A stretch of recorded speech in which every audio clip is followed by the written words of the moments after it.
Live to the PM and the state and territory leaders after the latest National Cabinet have had a very successful meeting here in Brisbane today, and I want to begin by thanking Anastasia for hosting us here in the great state of Queensland. Today we've determined a range of reforms around the theme of a better future for the Federation.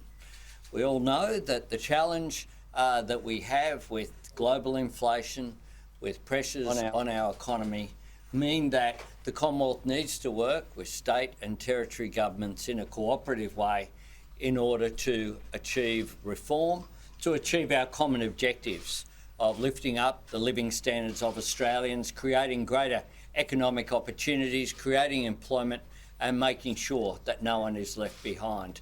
And I want to thank the Premiers and Chief Ministers for the once again cooperative approach that they have taken, not just at this morning's meeting, but in the lead up to today's meeting as well. Front and centre, as we indicated at the last time we had a National Cabinet meeting, is of course health. And in health, First Ministers reaffirmed our commitment to health as the priority for National Cabinet in 2023. And indeed, we agreed that we will have a special meeting of National Cabinet in the fourth quarter to discuss further health reform. Today, though, we received, of course, a range of reports and work has been done, including the work of the Strengthening Medicare Task Force. And today, to preempt some of the announcements that will be in the federal budget in a week and a half's time, I am pleased to say that we agreed and there was endorsement for the Commonwealth's initial announcements when it comes to health of some $2.2 billion of practical measures to strengthen Medicare. One of the things that we need to do is to improve primary care delivery so that it takes pressure off our public hospital systems around the country. And these reforms are practical and will make a difference. Firstly, supporting workforces to work at top of scope, including pharmacists, nurses and paramedics. We need to provide pharmacists with the opportunity to deliver the services that they're capable of. That will provide support and income for community pharmacies, but it will also take pressure off our GPs and off that system as well in the primary healthcare network. We want to expand the nursing workforce to improve access to primary care. The third is improving access to and delivery of after-hours primary care. That will include an incentive for doctors, for GPs to stay open in longer hours that will be included in our budget when it's handed down on May 9. We'll introduce My Medicare Patient ID to support wraparound care for patients registered with their local GP through new blended payment models. One of the things that's been identified is patients who will regularly turn up at emergency departments. We want to make sure there's a registration there so that we can reach out. What are the issues that are actually driving those regular presentations? It might be a mental health issue, it might be alcohol and drug problems. How do we reach out in order to assist people, but at the same time take pressure off those emergency departments? We will provide flexible funding for multidisciplinary team-based models to improve quality of care. And lastly, in the budget, there'll be measures to invest in digital health to improve health outcomes. First Ministers also endorsed the independent review of overseas health practitioner regulatory settings interim report that was led by Robin Cruck. We need to make sure that some of the bureaucracy that is taking too long to make sure that people with qualifications can actually participate and provide healthcare in this country, and that is part of that process.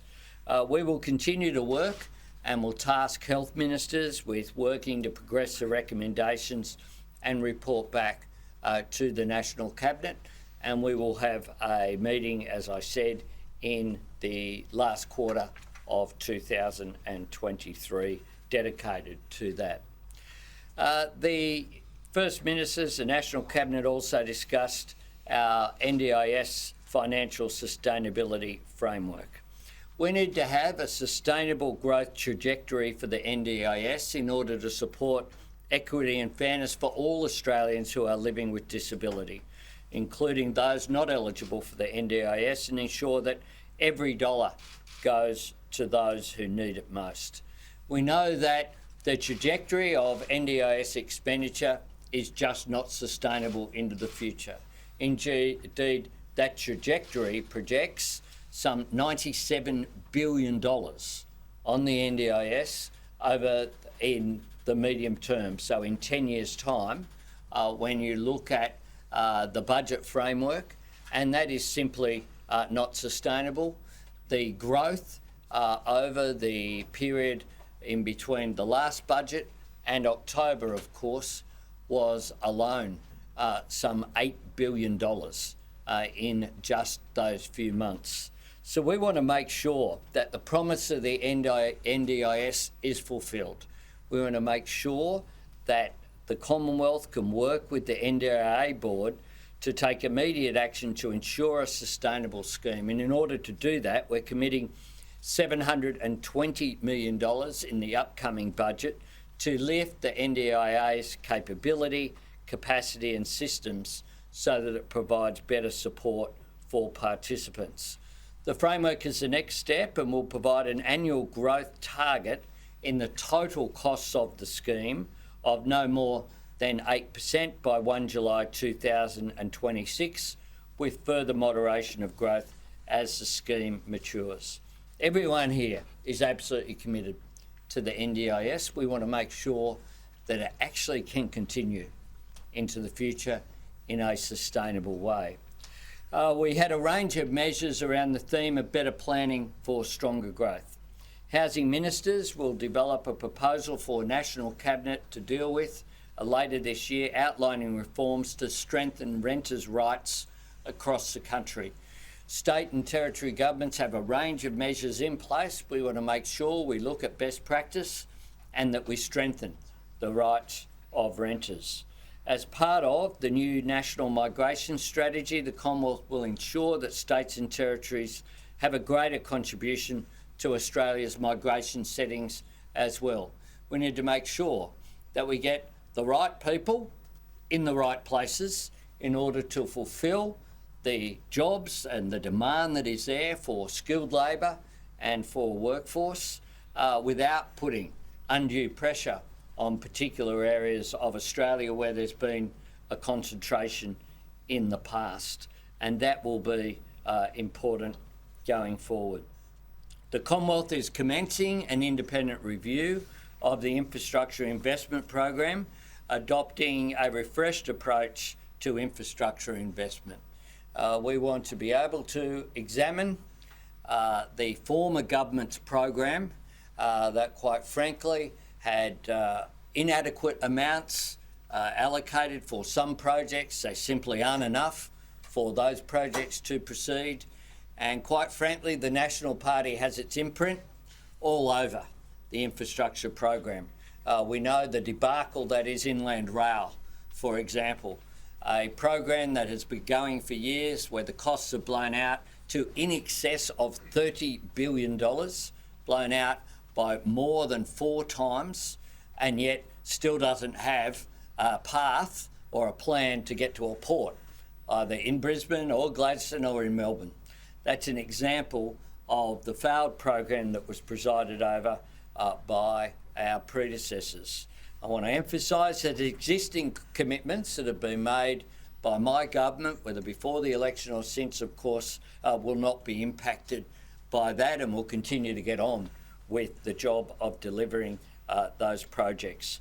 We want to work with states and territories to support a more sustainable infrastructure pipeline to provide certainty going forward and to make sure that we deliver.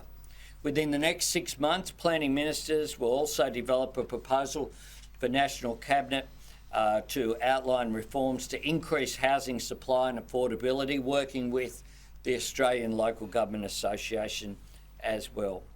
In addition to that, the Commonwealth is also making substantial new investments, supporting a better migration system through increased visa processing capacity, by expanding pathways to permanent residence for temporary skilled sponsored workers, and taking steps to address migrant exploitation. We know that in this country we have had a demand for everything from engineers to nurses to skilled workers, carpenters, bricklayers, people who have skills that are needed in the economy. The idea that we don't provide a permanent pathway for those skilled workers that we need is, quite frankly, not serving our country's interest, and Claire O'Neill outlined the strategy yesterday, and we want to work with state and territories on those issues. We want also to have continued investment to enable a pipeline of new social and affordable housing, including the delivery of our Housing Australia Future Fund, a $10 billion fund that is being held up by the Coalition and the Greens political party in the Senate at this point in time. You can't argue you want more housing supply and more social and affordable housing if you are continuing to oppose that program, and we'll be continuing to support that. In addition to that, in the budget, we'll expand the capacity of the Affordable Housing Bond Aggregator by expanding the liability cap by $2 billion. That's the fund that provides money for investment by community housing to expand support for the community housing sector to increase supply for affordable housing that is so needed. We'll also offer incentives to increase the supply of housing in our budget. We'll increase the depreciation rate from 2.5% to 4% per year for eligible new build-to-rent projects where construction commences after the budget date of 9th of May 2023. And we'll also reduce the withholding tax rate for eligible fund payments from managed investment trusts to foreign residents on income from newly constructed residential build-to-rent properties after the 1st of July 2024 from 30% to 15%, subject to further consultation on eligibility criteria. First Minister's also considered the work that is occurring between skills ministers. We know that arising out of the Jobs and Skills Summit, we produced an agreement delivering some 180,000 fee-free TAFE places that are now being delivered right around the country, and we want to work together for a new long-term national skills agreement. We're working as well on net zero transformation, and we of course agreed with the principles there last year in 2022, and we want to make sure that as communities are in transition, that there's support provided for that transformation.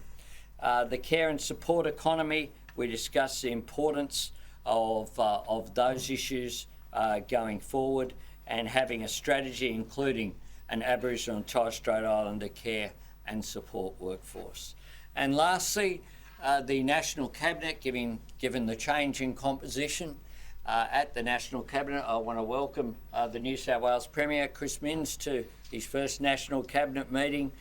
We reaffirmed our unanimous support as leaders to the statement of intent that was signed in February of support for the referendum for constitutional recognition of Aboriginal and Torres Strait Islander peoples in a referendum to be held in the last quarter of this year, and listening to them in order to close the gap and make a practical difference to the lives of the most disadvantaged group in Australia.